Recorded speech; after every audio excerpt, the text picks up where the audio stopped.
Too much GH. We need to go to Japan. A break and best TV. Me share too much GH. The move for. Hey, almost sports and as entertainment. Hey, the move for. Munko son show mo. No anybody debia. Madam, I say love you.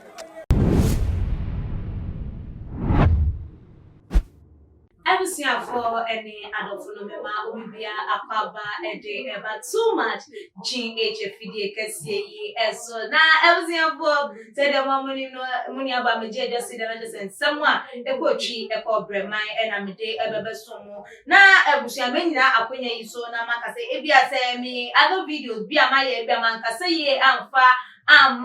in respective of say bia me addressing will be na bia the title man farmer no sankuye amfa mo bia momfa enche me pa eye ewo enwo ye din akasa de kasa bebrefo so empemu de biara edenti bi ebetimi esisenti mejina sa konya iso ede yesa chopa twitwi de atu eye edwa na me bora eye ensem no emunu mo ni me nedden eda eye edema eye wo man Ghana emu tin se enne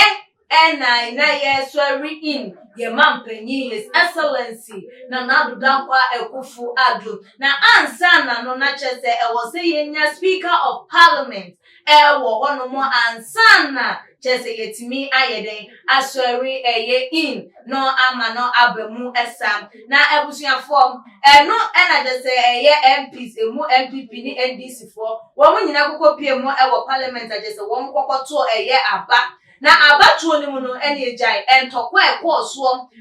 wo mo ballot papers wo mo page ballot papers wo mo ya bro wo mo asoja fo ebibi pimo e wo honum se de be ya asudwe ni pepepe ye ebetimi akọ eye eso jese enwome esi yenyini nyina no na nyina mu no jese ye ebinu mu kase adabi we mu di ndi kwa se ye di wo mo eye MP we are from one noble because woman young one noble at all. And this time, and I wasn't a woman chills or me and penny for woman in day. Now, to woman and that's as to banging in our edding. Now, I said, the Noma Echo, so I said, the Noma SC, and the Pafan, not to else to say. Enya de say your man penny his excellency and answer your papa na nada kwa kufa dumpo enke betimi ede no asi akonya kese ansusu said ye kan enya wonsusu ye ni nyame susu ye nya wadwe ni nyame ade ni otirimupo ene nyame etirimupo ye enya ede ye man penny his excellency na nada kwa kufa do ye natina akonya kese so wo no ena edi wo meyi so afiyimu akokosi eye 2024 ye bekwa akwakoto eye abam na ebra wo mo eyi ye nuabema na ye papa Alban Baggins so no ye speaker of parliament no ye nuabema Semijemfi reacted to it on the Twitter page so na say the mamunim Semijemfi oye communication officer the NDC amanyugo no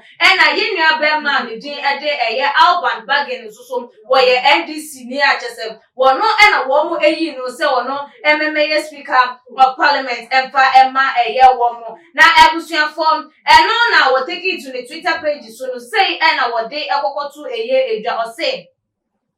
he who laughs last laugh best. Congratulations Honorable Alban Kingsford Sumani Baggins, Speaker of the 8th Parliament of Ghana. Na just what didn't semeno to edana wo chiremu a there was three yesiria etwato no anase de bremu no enoma etwato nipa aya na seria eta ba nanim na wie yemu no wono ena ne seria na de edimu eche he who laughs last laugh best na just say obibia wo start na akwa yesa bu kansie so wo tumrika na wo se wo obia wo supporting no edikan a ma ne nye se wani ade because o di to no wo was starting or time or should say nipa no dia mu animu no wo bebre no so di ne full speed a shem wo baba be san wo nti afa wo a wani age na ekire wo mo ra baba na wo ma na ka wo ma poto no wo mo ababa be di kan enupi na aye ede ama eye Semijemfi ni NDC amanyoko na enutim aba na ni age a wo de ekokopie mu wo eye ni Twitter page so ekoko try yes say wo mani a wo kwa express how wo feel as an NDC people. Now, one more thing, will be our non and speaker for the 8th Parliament of Ghana. Not to say, Nigeria Cassia Pa de Emma Woman, and just what they radiance, what poor a album case for tsunami, begging, begging, Basu year pass, so with me, Equan now, wait me, Enya, Abano, and as when you're to say, Numa Pa, and then Numa way and essay effort. Now, Papa, some medium fee, what didn't some no to a jan answer or Troy, and I will go to the Twitter page, so and I don't want to comment, say, one would say, there you say NDC for say manya na no nkyere say aye akonyan bia na say mampanya akonya na ababa be yemodia eye dan ya sisi aye sorry in the mampanya na no don go for the still na MPP for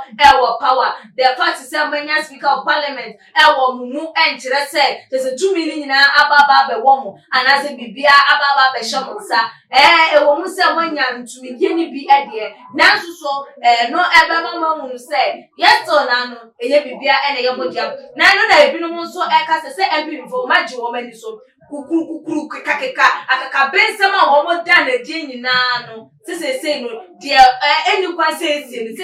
you mo ya MP say yes city but me ahwere bebre every ya mo crofo ensem na say we nsusu a wasa mo mama ni bre na nka mo nhwe na mo ntimi enje nsusu a mato anoma ajeje mu ama NDC fo afade asene no mo ade mo pe na no ntidodo na ka say afi we the 2020 na enye MPP for afi enya wo ma fenyanya me hu mobro ene wo mo takashi bi o mo yeye ena ama akonya no ababedi wo mo enzem ti we krampo ebe maga na fo hu se ade ne de nanka wo tenka NDC ene wo se wo mo efa mampanyi edwan na so ni nyina mu na busuafo yenya asi mampanyi hene no ebia ene sa te se his excellence na nada ko kufado wo no ena eye omeyi so eye panyi ana se sudifo na abusuafo wo hwe sa ye papa Sami Jemfi then someone able to again then I'm to meet me account for the channel bra to my GH your comment section like videos na share all the social media platform as we and the APS kapa that's the name you be share